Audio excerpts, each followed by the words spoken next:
Welcome to Beyond the Pages. I'm your host, Arlene Reyes from Donnelly.Media. In this podcast, we go beyond the headlines, diving deep into the stories that matter with our team of journalists. Stay with us as we uncover the details, insights, and untold perspectives behind the news. Donnelly.Media presents Beyond the Pages. Captain Tree Service sponsors today's episode. When a disaster happens, call the captain. 856-796-3536. Hi, and thank you for joining us today. We are making things a little bit different today, and we are speaking with Brittany Rought, who is the publisher of all of our publications. Brittany and I have worked together for a really long time. And so welcome, Brittany. Thank you for being here. Thank you for having me. Can you explain to our audience what you do for Donnelly.Media? Sure. So I have been, first of all, I've been with the Sun Publications for almost 15 years at this point, which is crazy to think. And as publisher, I work a lot with all the different aspects. So I work closely with the sales team. I work, I work with the editorial staff, with the production to put out, we have our community newspapers, but then we also have, like you mentioned, our lifestyle magazines.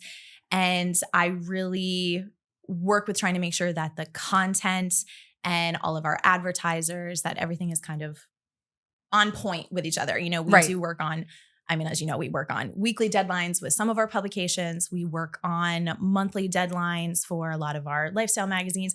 And then also that's not even including the event side that we also do, and working with trying to make sure those are built up, whether it's working with different vendors or working with different venues, things like that, to make sure that those can also come to fruition.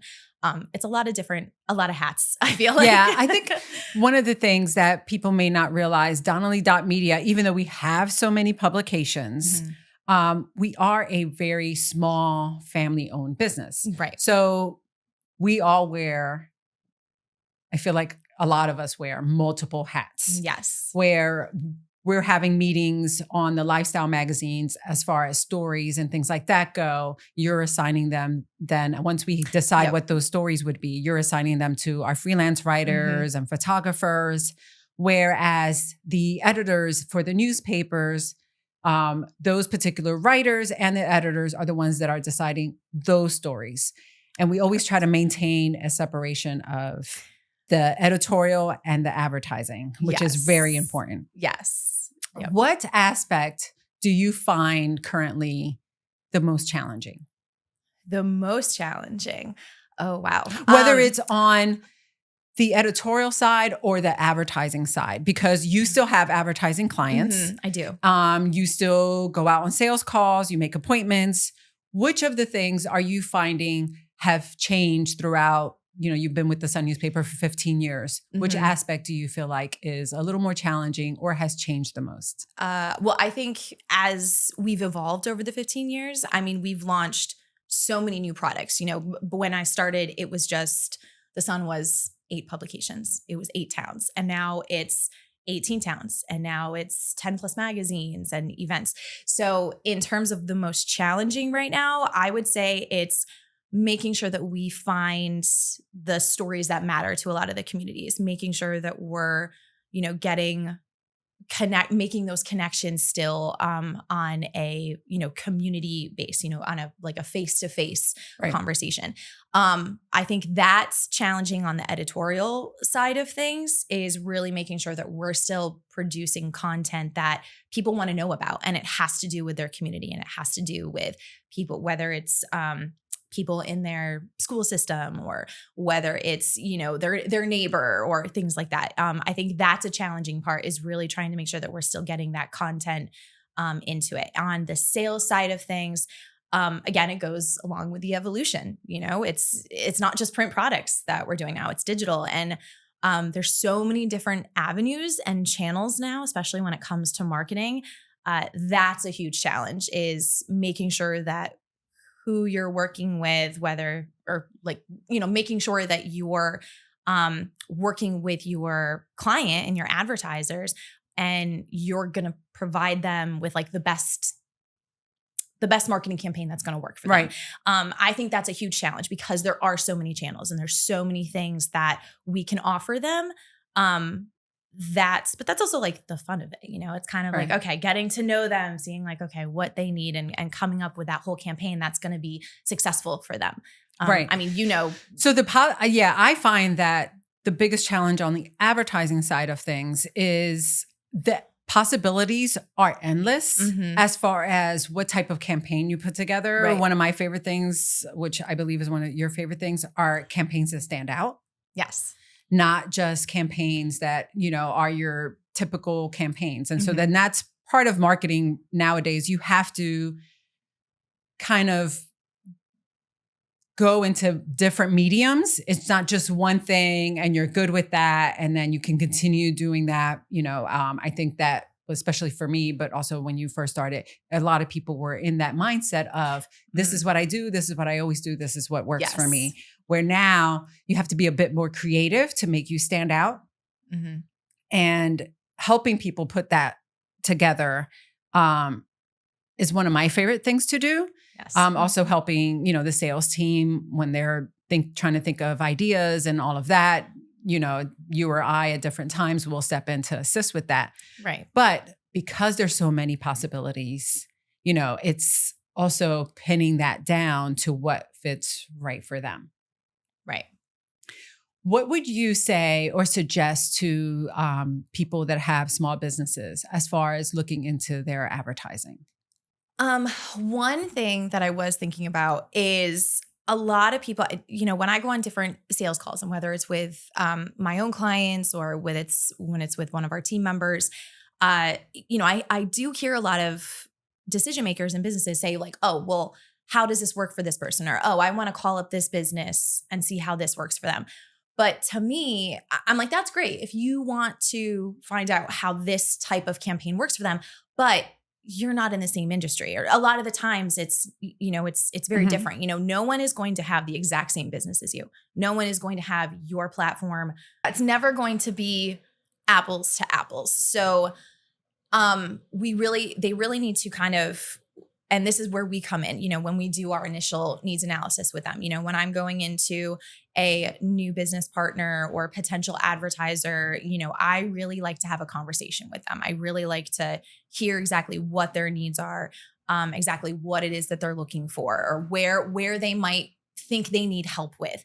And I know obviously there are other concerns when it comes to it. Obviously not everybody has the same type of marketing budgets or, room for all of that. So my advice is always trying to find one thing. First of all, you're never going to be able to do just one thing. You do one thing, it's like a one and done, and your expectations need to be set properly.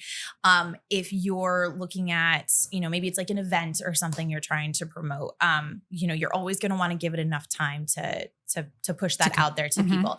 But I don't think sitting there and going with, okay, I'm just going to do the print direction. Okay, right. I'm just going to do the digital.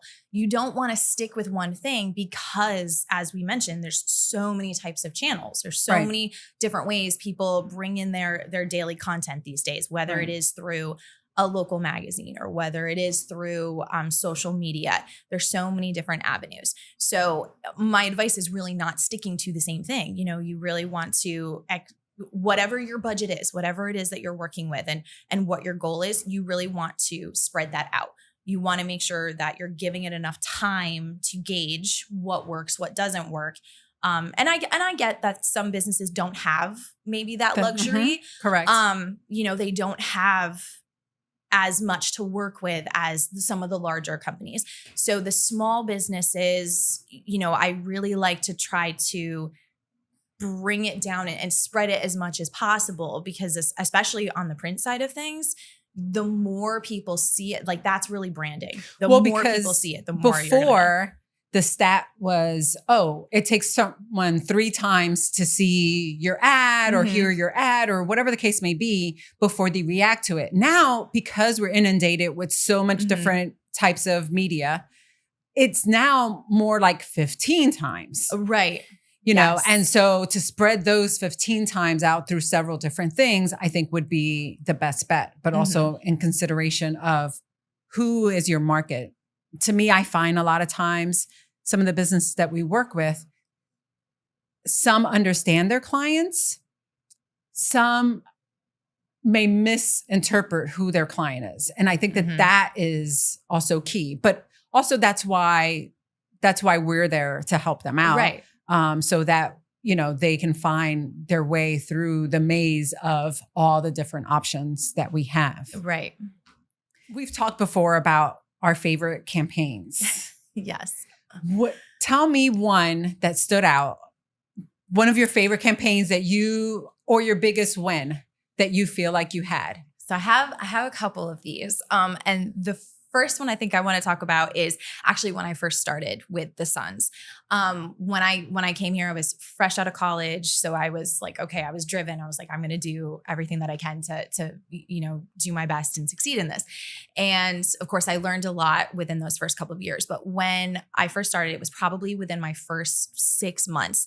And one of the advertisers that I had started working with, he had already been a longtime advertiser with the publications. And I was kind of stepping in and, going to be working with him. And I remember, and it was a small business, it's a family owned company. What type of business? It was actually an Italian market. So it was like prepared meals, very family oriented. And I remember going in there and I remember meeting him, and one of the first things he had said to me when we sat down, he was very particular on the day of the week that we had to meet, very particular on the time frame, everything. So I was like, okay, this is what I have to do. I'm going to be here every week on this time frame. And I remember one of the first things he said to me is he didn't have really any sort of direction for his ad campaigns. He'd already been running, but he was like, I want something fresh, I want something new. And I was like, okay. But the biggest thing he said to me was, it needs to have emotion. It needs to make people feel something when they see it. Mm-hmm. And I loved that. Like, I felt like that resonated. I was like, oh, wow. It's like, he's really not looking to like, oh, come on every Wednesday, it's like buy 2 soups, get 1 free, or, Friday night dinner, come here. He wasn't really trying to push out the message of here's my sales going on or here's the deals. He was like, I want a campaign that makes people feel. He's like, I want them to see my ad and just be like, oh my gosh, this is fun. Oh, this is cute. This is great. And I really took that. I was like, okay, are you sure? Because I already was like trying to come up with ideas for him based on that. And I kind of loved that first advice. And it wasn't the biggest, was not the biggest campaign, was not, wasn't by all means any type of top advertiser, but it was just that conversation. Like, he knew exactly, he was like, listen, he was like, I'm a family owned business. I just want people to feel something. Like, that's right. So I loved that. Like, I took that to heart. And then, you probably remember parts of that campaign. I do know who that ad is. And I remember that it was always very memorable because it had a character to it. Yes. And the character changed depending on the season. Yep. And those type of things, and always had like a little catchphrase. Yes. I can even remember the one, but it's yeah. The winner. That's the one I was going for. The winner chicken dinner. Which was actually the first time I had heard that phrase. Really? Yeah.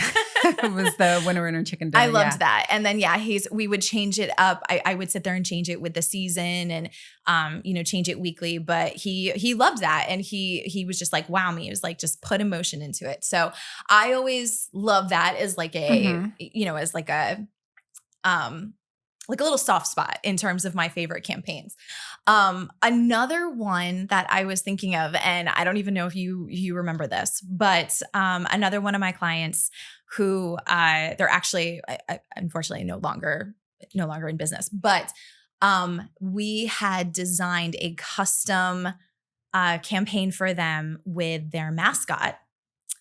And it was the idea behind it was people could cut out like a cardboard picture that I was like, do you remember? Yes, I do remember that. Yeah. People could cut it out, and it actually was a contest for them. So it was essentially a take on where in the world is Carmen Sandiego. That's always what I compare it to.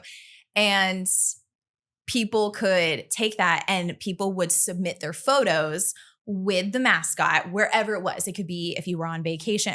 I think we launched the campaign in like springtime, and I think it ran through the summer. And it was a contest that the company had come up with. So they would vote after all of the photos and stuff had come in. They would vote on the best one, and the family that won, the company had actually gifted them. I think it was a family cruise. It was like a cruise. Nice. Yeah, I think it was like a cruise of 5. But that was just something fun because a lot of people. It's not something people would think that we can offer. Correct. That was a custom made. I mean, we inserted it, I think, into the publications when we ran it. And I mean, it was a huge cardstock, almost like a direct mail type piece. And it actually was perforated. People could pop it out. The contest instructions were on it. And I was thinking about that one the other day because I was like, oh my gosh, like that was a fun one. It was fun for them to see how many people used it, how many people took the mascot to different places. Yeah. So that one was a fun one. I do remember that. It was just unique. It wasn't right. And then we also had another unique type of campaign for I think it was the same client. We had created the science fair. Oh, I do remember the science fair. The science fair. That was actually, I remember that just kind of came out of nowhere. I knew that the client, we knew that he wanted something, again, fresh, out of the box, something no one would think of. And I just remember the words being like science fair. Actually, they came from you. Yeah. We went on that meeting together, and I do remember you were just like science fair. And I was like, what? We had no idea what that because meant. It was an energy company. Yes. We had no and idea what it meant. The thought process was, something that can connect the community to what the industry was. Yes. And, having kids participate. Who doesn't want to see a kid's science fair? Exactly. They send their videos. Yes. It was great. It was great. And to see, I mean, I think we got maybe like there were a good chunk of applicants that we had gotten. And yeah, they sent in videos showing them presenting. And then once we chose the finalists, I remember they had it was a huge event at their company. Right. And the families were invited out. And then again, whoever won from that, the company gave them, I think it was like a scholarship, like a grant type thing. Right. And I loved that. That was it was something unique to get, like you said, the community involved. And it really shows how many people saw it. Because again, these things, those promotional pieces for those campaigns, I mean, they all ran within the community newspapers, things like that. So it's always something great to show that it's like people do read it. And people at that time, if I remember correctly, it wasn't pushed out a whole lot on social media. It was mostly just on the print end of things. Yes, print end. And I think there might have been some like online, not social media, but it was like online ads like through us internally. Right. To really push that out there. So, and I remember the teaser. I remember the teaser ads. I remember all of that, like coming soon, this kind of thing. So it kind of gave off of a Star Wars vibe. Right. Yeah. I think that one of my favorite things is always coming up with campaigns that make the person stand out from other people in their industry. Yeah. I had a real estate agent. She had just started. And actually, when I initially met with her, she had not even passed the real estate test. Oh, yeah. And, but she knew she was going to do that. And she knew she wanted to market herself. And she didn't have listings, of course, at first. Right. And so she had to build that up. And in building that up, we came with like similar to the first ad that you were talking about, different seasonal sayings and things like that. People then felt like they knew her. That gravitated people towards her with her photo and the sayings. They were just something between her photo and the sayings. It clicked as this is who she is.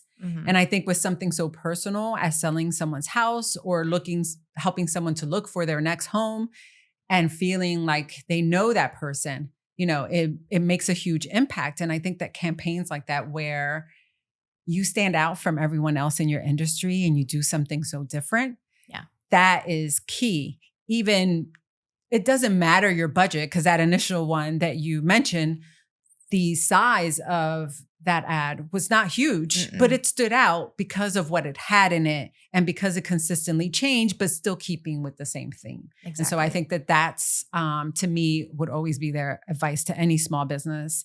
And it's funny that both of our kind of favorite type of campaigns are ones that have stood out because we both have worked with very large clients. But which is great. And, they have great looking ads. But when we're taking the time to sit down and speak with the business and come up with ideas and kind of have that collaborative type of working. Yeah. I think that's what sets us apart from doing your marketing with either whether it's a larger type of agency or just going in and plugging in and clicking a few things to just get an ad out for you. I think having a conversation with someone that's in the industry, what your business is, we understand the marketing part of it, and combining those two things together would be, the best thing. Yeah, absolutely. 100% agree. It's the relationships that we build with those clients, like you said, going and sitting down with them and discussing, different unique ideas for them and what can help them stand out especially in today's world. I love that. Like there's and I mean, I think you have the same type of clients where we've had clients for years now, but we know them on we've built up, whether it's, like I know you said like real estate, like we work with them and we know them. And I have, I've built up great relationships with all of my advertisers. Right. And, beyond what goes correct. Beyond, the publications or what their advertising campaigns are. We have built relationships with people outside of that. And so I appreciate that. And those are usually my favorites that, where even though it's like, okay, we got to come up with a different thing and deadline is coming, but that is exciting to me. I do also, another element that we've added to what we offer are the expert contributors in our lifestyle sections. Tell me a little bit of your thoughts on that. I love that because that gives our advertisers a chance to put out their content, to put out more about what it is that they do, how they stand out from maybe it's others in their industry, or like it really gives them a platform to showcase that and to showcase what makes them different with other advertisers or other businesses like theirs. And I love it. It gives them, like I said, they get it. We have a print aspect with it, and we also have it as an online aspect because you do want the digital world and the younger generations and stuff to be involved as well. And I think that's also another way that like you said, we've grown into that. And the current expert contributors and stuff that we have, I know that they love it. Like I said, it's another way for them to get content out, and content's a huge part of today. Like everybody wants to get their lets content people out. Businesses tell their stories for themselves, and also what they think, being an expert in their field, what they think would be helping you out the best as a reader. So I think it's a great package, and I hope that we continue to do other things that will develop and grow into things similar to that. Yeah, absolutely. In talking about our advertisers, one of the things that we feel, we both got our start in local publications where the story is about that particular town, and that's pretty much it. And so to me, the importance of making sure our advertisers have great results with their campaigns and working through them with that. It's also my way, and I think that you may feel this way too, appreciation of thank you for supporting local journalism. Because I'm always very grateful to people that advertise with us. I kind of make some shopping decisions based on that as well. What are your thoughts on that? No, I agree with what we do. And I don't think a lot of people realize a lot about the local journalism part, with what we do. When if it's our advertisers, when they support us, they're supporting the local journalists. Not a lot of, at least I feel like not a lot of companies have on-staff writers these days. I really don't. A lot of people use wire content. A lot of people just use filler content. Oh, here's, submitted content. Let's just run with this. And to me, with what we do, and I think that's what kind of drew me going all those years when I first started with the publications, that's something that drew me, is because, with what we put out there, it's all community based. It is not national. It's not, some stuff can be regional because the towns here, we're so close together, the communities are.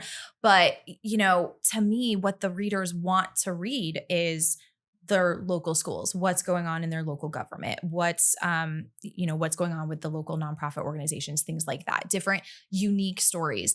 And I don't think a lot of people realize that when they're advertising with us or when they're supporting us, like that's keeping that there. That's so we can keep producing that. Right. To me, it's keeping journalism alive. Yes. At a very local base. Mm-hmm. So for our magazines, we do have freelance writers, and they're pretty much close to the areas in which they're writing about. Yeah, a lot of the freelancers that I work with, they found us, through different channels. But some of them even recommended my other writers. They're like, "Oh, hey, I know this person who lives in this town, or they're from this area." I have a writer with like one of our Metuchen magazines, and she grew up there. So she's like, "This is great. Like, I love this. This is my hometown. I want to be able to contribute and, make, showcase other people's stories." And I really love that. And I appreciate that. And, me coming from a very, very small town, Right. I also grew up in an area that we had a daily publication. Where I'm from, I think it does still exist, and for me, it's very nostalgic when I see what we do here, and they might be different size, different types of communities, but growing up, that's what we looked at. That's what you wanted to see your local sports teams, and me as a child, like a high school student, we would always go and be like, "Oh my gosh, I know this person. Oh, look, there's the pictures from last night's game," or things like that. And I love that. Like I said, it gives me a nostalgic feel. But I also think a lot of people don't realize that today's generation still love that. I mean, we've been to events, we've gone to community events representing, Donnelly.Media and our company and our publications. And we've had, I remember one just maybe like a couple of years ago, this group of kids, and they must have been maybe 10, 11 years old. And they came up to the table and they look at the papers and they're just like, "Oh my gosh, like, yeah, I have that. That's my friend from so-and-so and all this stuff." Right. And they love to see it. They get so excited. And I love that, that's a good feeling to have, because it's like, hey, we produce this. Like, this is our goal, we want the local communities to still have something like that, where it's not just, "Oh, I'm going on here and I'm just going to read what's going on, across the country, or, in New York State, or something like that, not something that's in their backyard." Well, and especially with the South Jersey area, there's no local media. I mean, we are, but as far as beyond that, most of our news comes from Philly, which we do have publications in Philadelphia, but they're more of Northeast Philly, more of, Fishtown. We just, started that magazine. So it's not just, but usually they focus on Center City. And then sometimes they hop over the bridge to make some stories to give that local feel, but we're always doing that on a consistent basis, whether it's with our weekly publications or the ones that are now biweekly or quarterly. Yeah. So I think that's makes a huge impact. The fact that, advertisers are, when you're supporting us, you're supporting local journalism. Yeah. And our writers, we have writers for each of the towns, and they're in the communities, that's where they're there, weekly. And a lot of people recognize their names too. Right. So like, I know, in particular, our writer that we have in Morristown, people know who she is. They definitely do. They know her name. They know when they think of the Morristown Sun, they're like, "Oh yeah, Chris," Yeah. I know. Christine wrote the story and everything yeah. like that. Yeah. I mean, she's definitely become a staple within Morristown. Yeah. And I think as a journalist, you want that. That's what you strive for. Like, you want people to know your name. You want them to recognize, your accomplishments and what you're doing for their community. And I think a lot of our advertisers don't realize that. That's similar to a few episodes ago, we had Joe Mason here, who a lot of kids in high school sports in Northeast Philadelphia very much recognize his name and they know who they are. You were mentioning about being at an event. I remember years ago, I was at an event in Washington Township. A group of middle school girls came up and I can't remember. I think they played soccer. I'm not sure. I can't remember the exact sport that they played, but they were someone that they knew was, just as you mentioned, on the cover. And they said, oh, we see this, we get this at the library every week and we look to see who's in there, that type of thing. And I think that there is a disconnect as to people thinking what the value of the printed word is. And I think it still has a lot of value to it.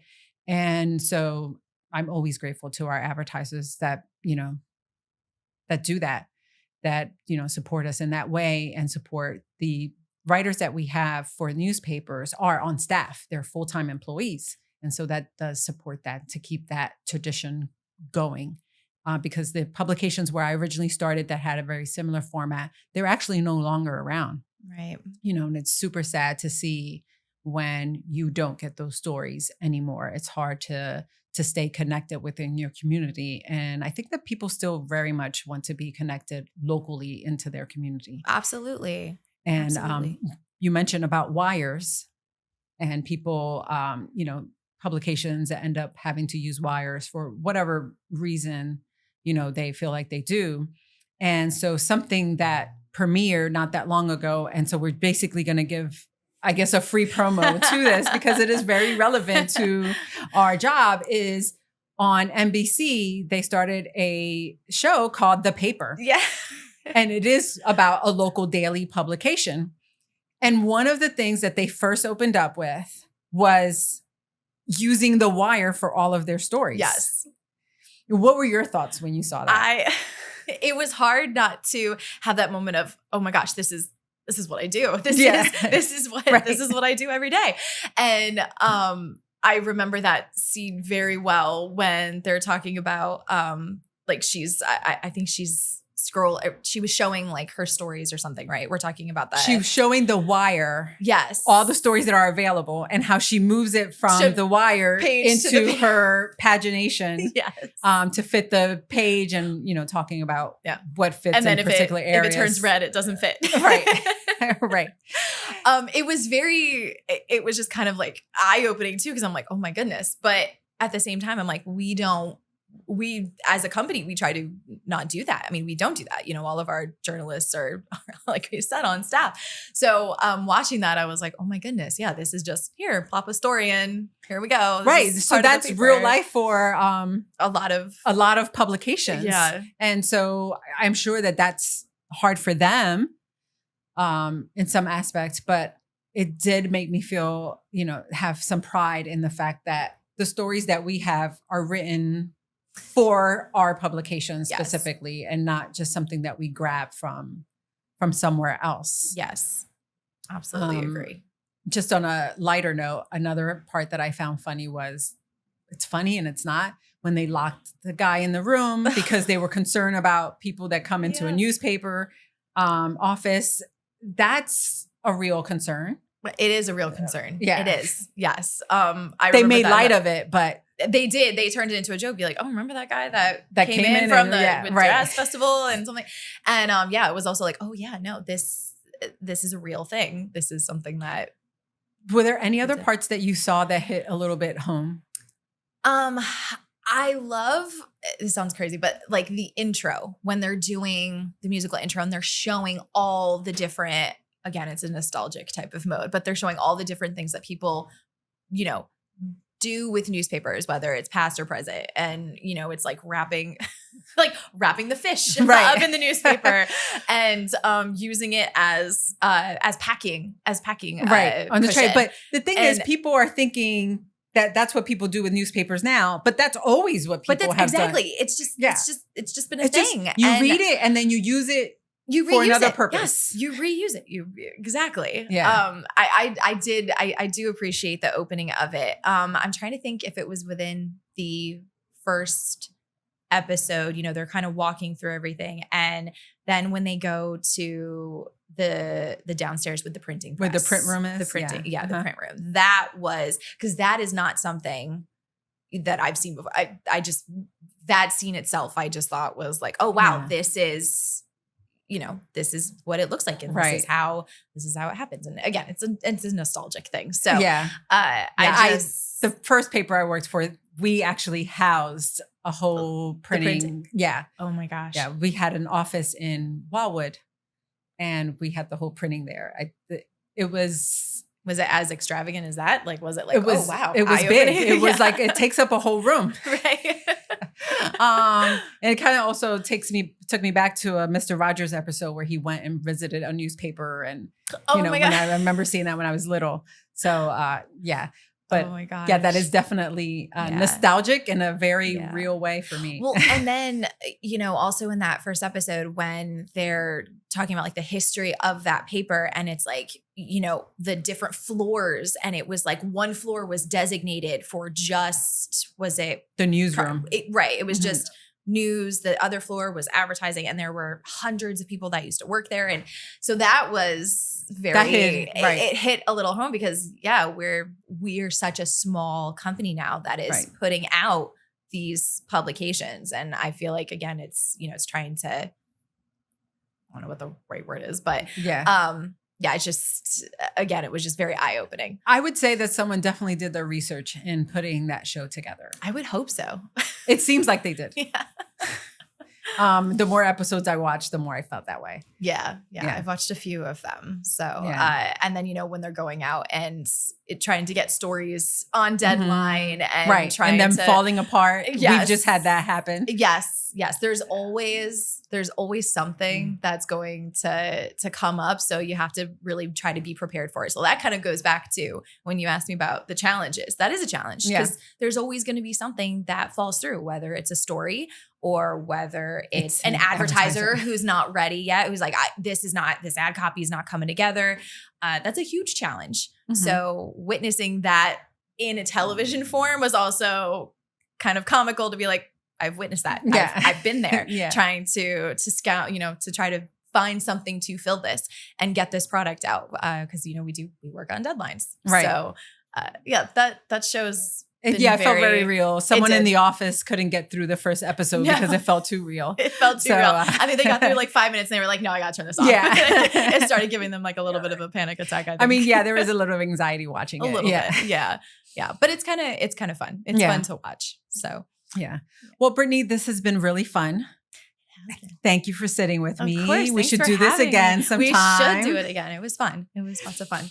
That's a wrap for this episode of Beyond the Pages. Thank you for joining us. If you enjoyed today's conversation, be sure to subscribe and leave a review. Until next time, keep reading between the lines.